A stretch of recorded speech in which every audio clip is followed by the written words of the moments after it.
Buongiorno mondo! Sono le 9:25, primo giro bello del 2025 alle 9:25 e siamo in due, siamo detto di me c'è Marco e la Patrizia, quindi siamo due moto persone, stiamo andando verso Meduno per poi fare un bel giretto da quelle parti. Ci riaggiorniamo dopo, ciao! Allora, siamo arrivati a Meduno e adesso stiamo iniziando la salita di questa bellissima strada che ci porterà verso le grotte di Pradis, verso il monte qua sopra. Strada molto carina.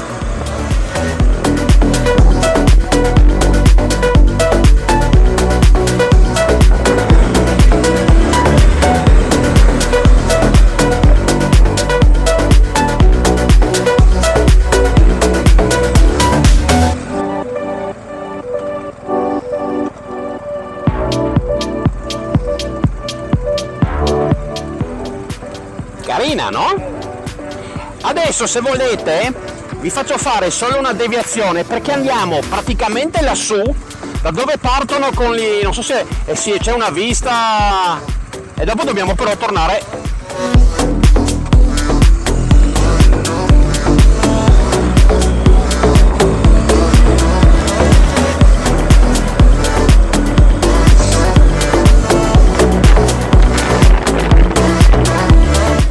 Valinis, dove si lanciano col parapendio, una vista meravigliosa. Bravi questi con la bici.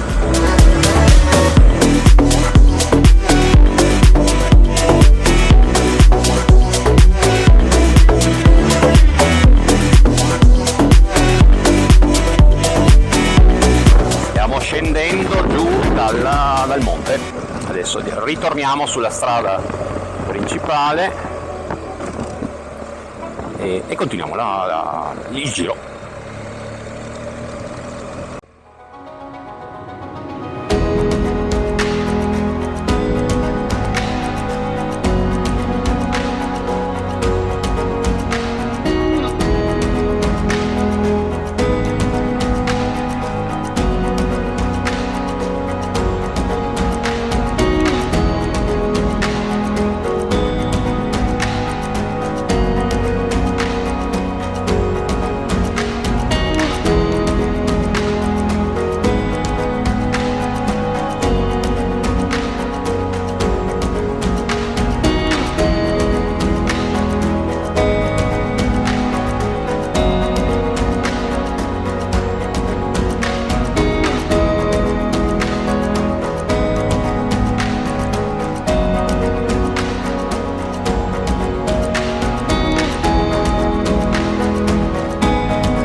A few moments later. E poi eccomi qua. Cosa è successo? È successo che praticamente mi si è rotta lo stick della 360 che mi è crollata con grandissima allegria per terra mentre correvo. Sembra che non sia sembra che sia un danno riparabile sullo stick, intendo. Fortunatamente la 360 non si è fatto assolutamente niente, si è graffiata solamente una protezione di plastica, quindi le ho già ordinate e si sta un attimo a cambiare, ma la camera è integra. Quindi niente, come inizio, come primo giro dell'anno è stato molto bello, ma anche poteva diventare estremamente costoso, ma ce l'abbiamo fatta e quindi niente, adesso si comincia, spero che vi sia piaciuto, un gran bel giro che consiglio a tutti di fare perché è veramente carino e niente, ci vediamo con le prossime avventure. Quest'estate abbiamo in programma un gran bel giro, ma ve ne parlerò più avanti.